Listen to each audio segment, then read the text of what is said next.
The New Orleans Saints signed former Jets safety Marcus Maye, and it is a fantastic signing for the team. We'll break down Marcus Maye's fit, what he did in New York, and what's next for the New Orleans Saints and why it should be wide receiver. We got all that and a little bit of lagniappe for you on today's episode of Locked On Saints. You are Locked On Saints, your daily New Orleans Saints podcast. Part of the Locked On Podcast Network, your team every day.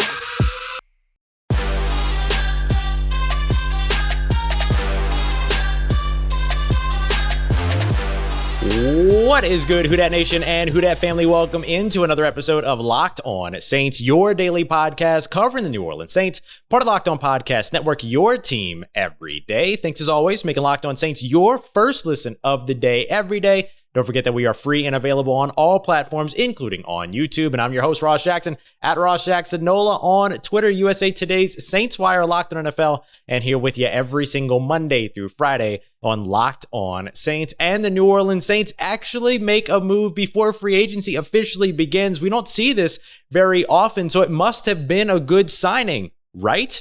Yes, absolutely yes. The New Orleans Saints bring in former New York Jets safety Marcus Maye. Now, there are some things about Marcus Maye that we're going to talk about today that do kind of drop his value a little bit, and we certainly saw that in the contract as it was reflected. But the main thing here is that the New Orleans Saints find their replacement the same day that they lose Marcus Williams. And we've seen the Saints do this before. They signed Nick Easton right before they lost Max Unger because he was retiring. The Saints knew ahead of time. The Saints signed Latavius Murray before Mark Ingram signs with the Baltimore Ravens. The Saints have done this over and over again. They always sort of have that next plan ready. In this case, Marcus Williams signs his 5-year deal or intends to sign a 5-year deal with the Baltimore Ravens that will become official later on today. So the Saints sign a 3-year deal, $28.5 million, just $9.5 million per year to replace Marcus Williams in the secondary with a player with a similar skill set in Marcus Maye, formerly of the New York Giants. That signing will also, New York Jets.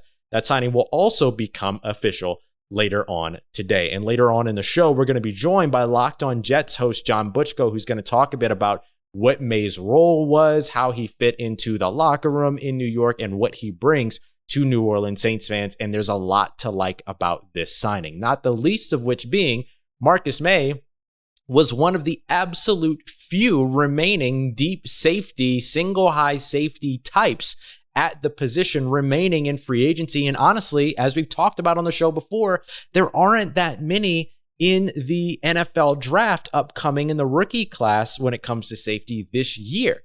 You've got Kyle Hamilton at the very beginning. You've got Marquise Bell maybe a little bit later. And then you've got undrafted guys or potentially late day 3 guys that could fit that mold. But now you get a 2017 second round safety to replace your 2017 second round safety. And Marcus Maye's ball production has not been the same as Marcus Williams. Marcus Williams with 15 interceptions. He's already tied for 8th all time within the New Orleans Saints organization. Marcus Maye isn't coming in with that kind of number. However, you're also seeing that he has played fewer games and his role changed over the last 2 years in New York/New Jersey, right after the Jets traded away Jamal Adams, who they drafted the same year as Marcus Maye. He played a lot more in the box, came down, crashed a little bit closer to the line of scrimmage, as opposed to the first 3 years where he played further away from the line of scrimmage and he played more of that single high safety role. So is he ready to step in place of Marcus Williams and effectively play that deep safety role again in 2022?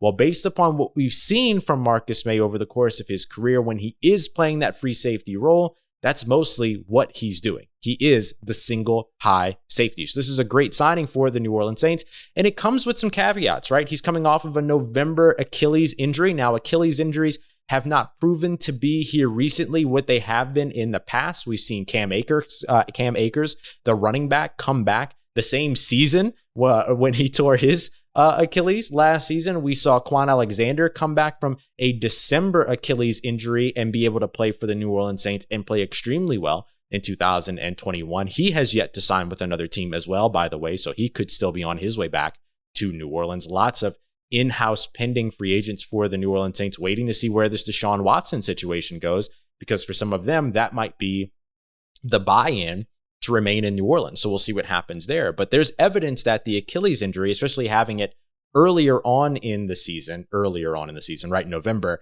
gives him the opportunity to be ready for the Saints week 1 in 2022. The other pending piece in all of this is the DUI case. He was arrested and charged for a DUI in February. We're going to get more information on that, including one little bit of a character question mark that raised up. Could it be the character, or could it be the relationship in New Jersey when it comes to what happened? And we'll talk to John here a little bit more, but there was a little bit of withholding information from Marcus Maye and the Jets organization. But all in all, there's been a continuance that's been pushed now to where his hearing won't be until June 1st. And we've seen that it takes a while for the NFL to make decisions on stuff like this. So that could mean that he won't be available. He could be suspended for 2 or 3 games. We saw Deontay Hardy now with a 3-game suspension last year, but it didn't convey until nearly the end of the season. So we'll see how long that process actually takes. But if he ends up getting suspended over the course of the first 3 games, but he's healthy and good enough to play, then it gives him some extra rest so he can come back from that Achilles injury a little bit later. So there's a couple of different ways that this actually works for the New Orleans Saints in kind of this weird way. So with that being the case, what do you expect to see with Marcus Maye going into 2022? Well, a lot of single high safety. If you look back since he was drafted, 2017, 67%, 2018, 79.8%, 2019, 66.2%. Those were all of the snap percentages that he played at free safety as opposed to in the box. Now that number dropped to 51.1% in 2020. That was when Jamal Adams was traded away, and so they used Marcus Maye a little bit more in the box. And then in 2021, when Robert Saleh and Ulrich took over, then you got to the point where it was 34.8% free safety, his snaps over the 6 games that he played in that season, and he played a lot more in the box. I think you won't see that. I think you'll see more of that production of moving him further away from the ball. You saw him get better in 2020 when he was moved further away from the ball, and we've seen him play very, very well in that single high safety role in the early portions of his career before he was impacted first by the Jamal Adams trade, second by the new system that came in with Robert Saleh and the rest of the new regime for the New York Jets. So should New Orleans Saints fans be excited about this Marcus Maye signing? We're going to turn to somebody that knows him very well and has watched him since he's been drafted, covered him since he's been drafted. John Butchko, Locked on Jets, going to join us and explain why you should be excited about this signing. We got that coming up for you as we continue on with today's episode of Locked on Saints. But first, I want to tell you about our friends over at Built Bar, the best tasting protein bar on the market, the protein bar that tastes like a candy bar without packing all that stuff that you want to avoid in candy bars, right? Candy bars, 300 grams of sugar, dozens of net carbs, 240 calories, all that as compared to 4 grams of sugar, 4 grams of net carbs, maybe 180 calories, and like 17 grams of protein in each of these Built Bars. And that's the Built Bars, the standard Built Bars, but also Built Bar, the Puff Bars as well, which are protein-infused marshmallows. Never been done before. Don't know how they did it, but they do it. And they've got some great flavors with that, including cinnamon churro as well as banana cream pie. Fantastic stuff over there. Great for your sweet tooth, but making sure that you get what you need to sustain yourself throughout the day as well. Pre-workout, post-workout, afternoon snack, whatever it is that you need. Covered in 100% chocolate, but again, without packing all that sugar, all those net carbs. So go and check them out for yourself, as well as all of the other Built Bar opportunities that are out there. You've got flavors like mint brownie, peanut butter brownie, coconut almond, cookies and cream. So many different things for you to check out over at Built.com. And don't forget to use the promo code LOCKED15, LOCKED15 for 15% off. Once again, that is 15% off over at Built.com with the promo code LOCKED15. All right, family, continuing on with today's episode of Locked on Saints. Thanks as always, making Locked on Saints your first listen of the day every day. Don't forget to go and check out that Locked on NFL podcast. You can find it on YouTube as well. Everything you need around the league from the local experts, less than 30 minutes. Speaking of local experts, though, we are joined by the local expert when it comes to the New York Jets, my good friend, John B. John, the New Orleans Saints sign Marcus Maye. I'm excited about this signing. Should New Orleans Saints fans be excited about this signing after seeing him play in New York as long as you have? If he is the player he was with the Jets, I think it's a great signing for the Saints. Marcus Maye was a really solid member of the Jets. He was a second-round pick in 2017, and it's really funny because in 2017, the Jets drafted Jamal Adams in the first round, obviously a safety, and they took Marcus Maye in the second round, also a safety, and that was not a popular decision to go safety back-to-back in the first and second rounds. And I distinctly remember, I'm around Jets fans a lot. the comment was, I don't care how good this guy is. This is a horrible pick. Well, I can tell you, nobody feels that way now. Marcus Maye was really solid. Now, he and Adams were turned into like one of the top safety duos in the NFL. Adams was the guy who got more recognition because he was the guy who played near the line of scrimmage. He was the more destructive player. You always saw Adams make big plays. He was a pass rusher. He got a lot of sacks. He stopped the run near the line of scrimmage. Maye played for most of his Jets career in more of the single high role. And Maye was the kind of guy, Adams was the kind of guy you noticed he was playing well when he was making a play.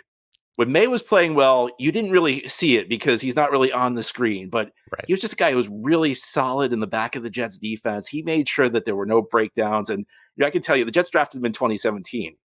In 2016, it was a season where the Jets had nothing but breakdowns in the back of the defense, where there was constant miscommunications. And those went away overnight in 2017. And that's with a rookie playing in the back of the defense. And he just progressed through the years. He progressed. After Adams was traded, he got a chance to kind of stand out a little bit more in 2020. And he ended up being voted the team MVP.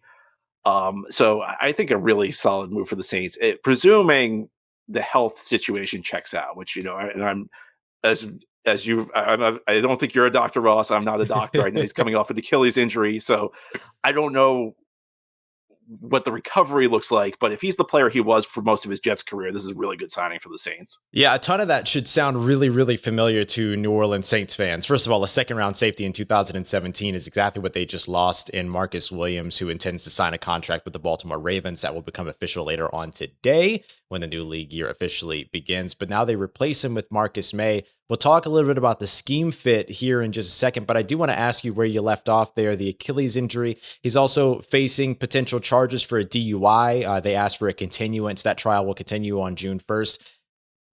I talked a little bit about both of these things a little bit earlier in the show today, but in terms of just availability as a whole, has this been a concern for Marcus Maye during his time with the Jets, whether it be injury related or otherwise?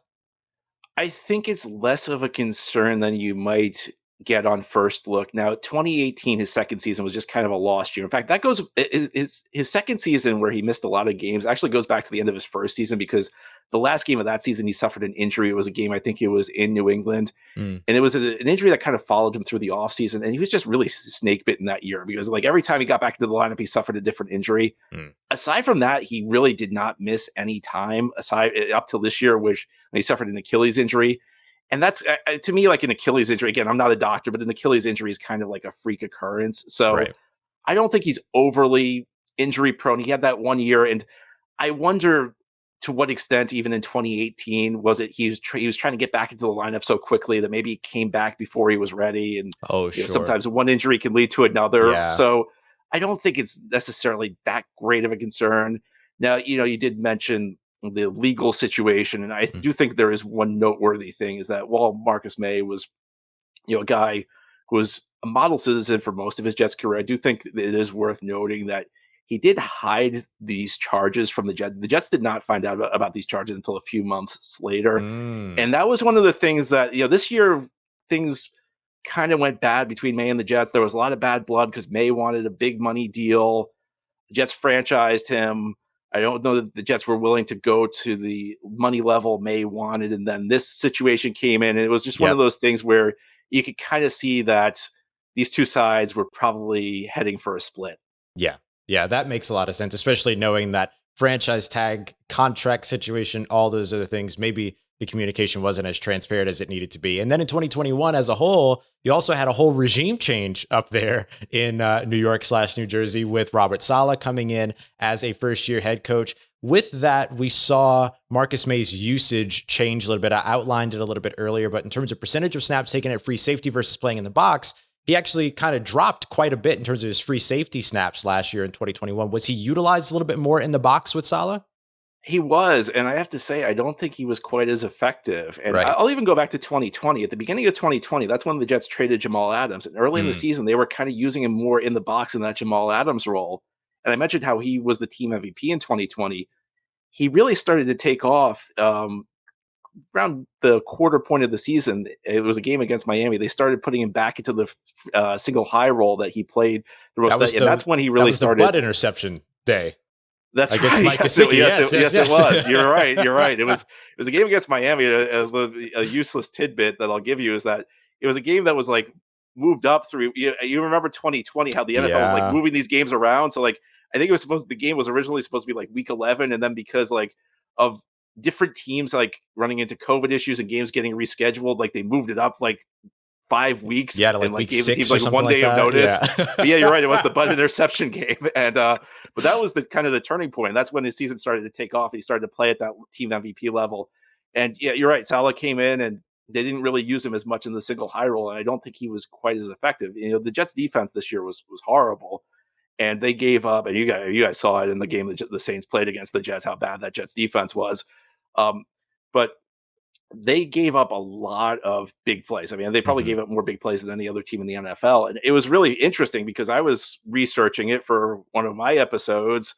I was going to talk about how big of a role Maye played in, preventing and I was looking it up, and even when Maye was in the lineup, they were giving up a lot of big plays. And I wonder how much of that was just because they weren't using him in that role that he played so well for all those years with the Jets. So I think you probably want him in more of a single high role. I think that's where he's best utilized. I mean, is he awful if you play him closer to the line? He can do a little bit of everything, but I think you're ideally going to want to play him deep in that single high role. That sounds about right. I mean, look, they just lost Marcus Williams, who has been that single high, deep safety guy that, Dennis Allen trusts far away from the line of scrimmage. You've got CJ Gardner-Johnson as well as Malcolm Jenkins presently, who are playing, those safety roles and slot roles close to the line of scrimmage. So it sounds like if he's being brought in, as I expect, to be sort of a 1-for-1 replacement for Marcus Williams, which you're describing, sounds like it fits him really, really well. John, I appreciate you so much for taking the time to come through. Everybody, make sure you go and check out Locked On Jets wherever you get your podcast, as well as on YouTube to hear more from John about the Jets and maybe a little Marcus Maye talk too. Maybe you'll hear a little bit about what they lost, which will give the Saints fans an idea of what they're gaining. Perhaps. I don't know. John, we appreciate you, buddy.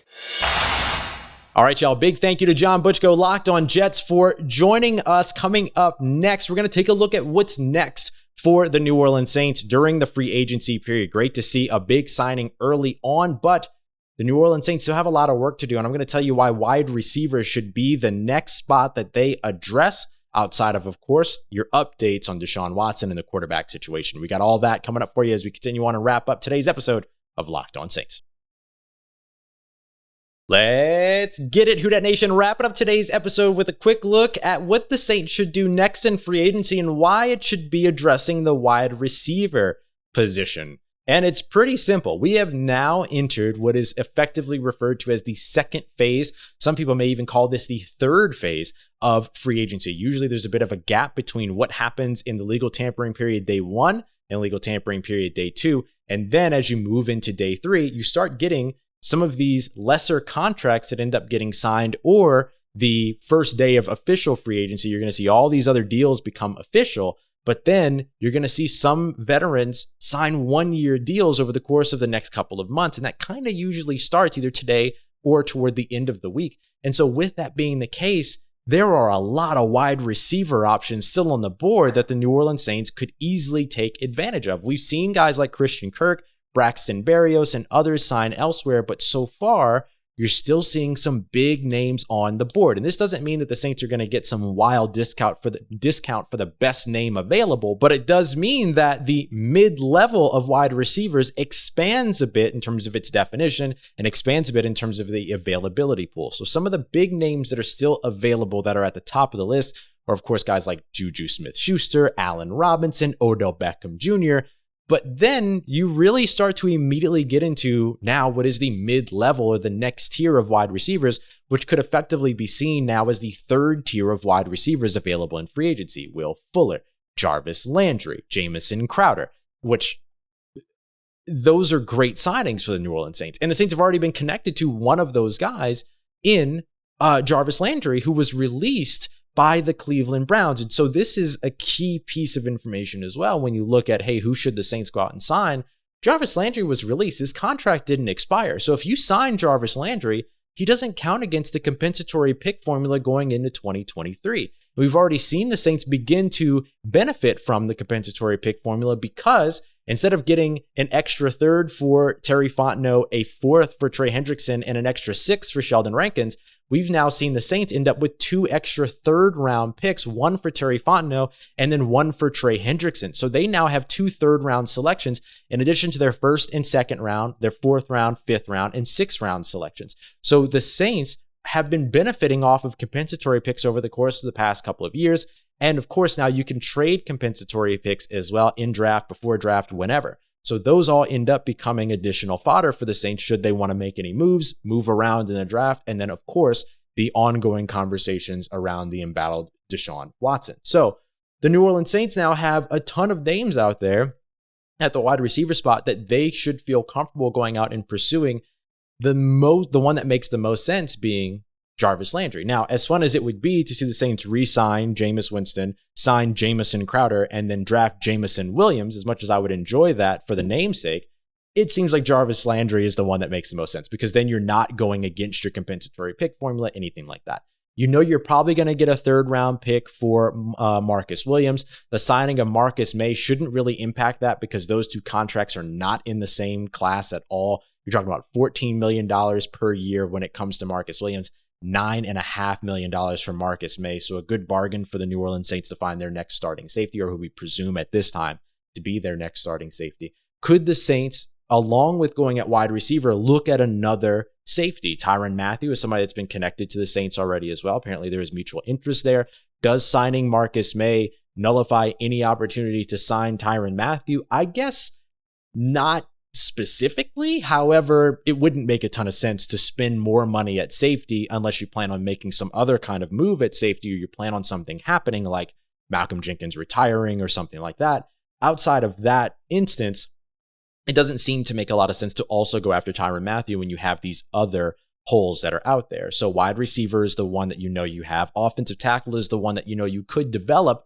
But reports say that Teron Armstead is waiting to see if the Saints land Deshaun Watson before he makes his decision. So if the Saints do land Deshaun Watson, he could be remaining in New Orleans, and the Saints could have only lost out on Marcus Williams in terms of their 2, I guess you could say 3 big ticket free agents, because obviously if you land Deshaun Watson, you don't need to bring in Jameis Winston. So the Saints now look ahead to wide receiver and, of course, try to figure out what's going on at quarterback. Deshaun Watson is expected to meet with the Atlanta Falcons today. There's a lot of connectivity between that franchise and the quarterback, and there have been a lot of reports out there that are pretty confident that if the Saints don't land a trade for Deshaun Watson, that they're just going to bring back Jameis Winston. And so they seem to be the team in the best position for the trade not to work out, as opposed to the Atlanta Falcons, who, of course, I guess theirs is pretty set too, right? They just go back to Matt Ryan. But the Cleveland Browns have kind of alienated Baker Mayfield a bit. He put out a statement thanking Cleveland when he wasn't on the move. I don't know. That was kind of strange. And then, of course, the Panthers' only other option is to roll with Sam Darnold, or maybe look at another quarterback like Jimmy Garoppolo or something like that. So it does give the Saints a little bit of leverage there to know that they have a backup plan in place. And reportedly, that backup plan is Jameis Winston. So that puts them in a really, really good place there, as long as Jameis doesn't end up signing elsewhere. And don't forget, he ends up becoming dead cap later on today. Same thing for Teron Armstead by 4 p.m. Eastern time today. That could end up conveying to about $16 million of dead cap, which would be something that the Saints would have to figure out and deal with between the 2 of those players. So those are all the things that are next on the list for the New Orleans Saints. We've seen some restructures today. They picked up the tender, a right of first refusal tender on restricted free agent Shy Tuttle. So it looks like Shy Tuttle will at least begin to trend to being in New Orleans again in 2022. Gives the Saints an opportunity to match, but they wouldn't get anything in return in terms of compensation if he signs elsewhere with that level of tender. And then we also saw Bradley Roby get extended, which could mean that the Saints could be looking to move Paulson Adebo in that Deshaun Watson trade if they get there, or they're just simply knew they needed to get something done with Bradley Roby and did the wise thing by extending him as opposed to cutting him. We don't know how much that saves yet, but that first year will very likely be well under the $10.1 million cap hit that he was originally going to bring into 2022 for the Saints. So we've seen a lot of in-house movement, a lot of restructuring, a lot of the things that we expected. The Saints indeed get under the salary cap without cutting a single player, as we all knew would happen. Marcus Williams, so far, the only player to walk. We'll see what happens with the remaining in-house free agents and some of these outside free agents like wide receiver as the week continues on. So coming up on tomorrow's episode, we expect to have a lot of clarity about a lot of different things. We'll see what holds true Does Deshaun Watson make a decision? Do the New Orleans Saints have to pivot? Will the New Orleans Saints sign a wide receiver? Will the in-house free agents go to free agency officially? All of that we'll be able to update for tomorrow. So don't miss that episode. Going to be a ton of fun. And of course, I appreciate you as always for making us your first listen of the day every day. Don't forget for your second listen, go and check out the Locked On NFL Draft podcast. Eric Crocker, Ryan Tracy, giving you everything you need to around the NFL draft, which is going to be the next big step here after free agency. So I appreciate you as always for making me a part of your day. For everything you need in between these episodes on your New Orleans Saints, make sure you follow me on Twitter at Ross Jackson, NOLA. Hit me up. Let me know how the family's doing. Let me know how you're living. Let me know how your mom and them. And trust you, that nation. I'll holla at you.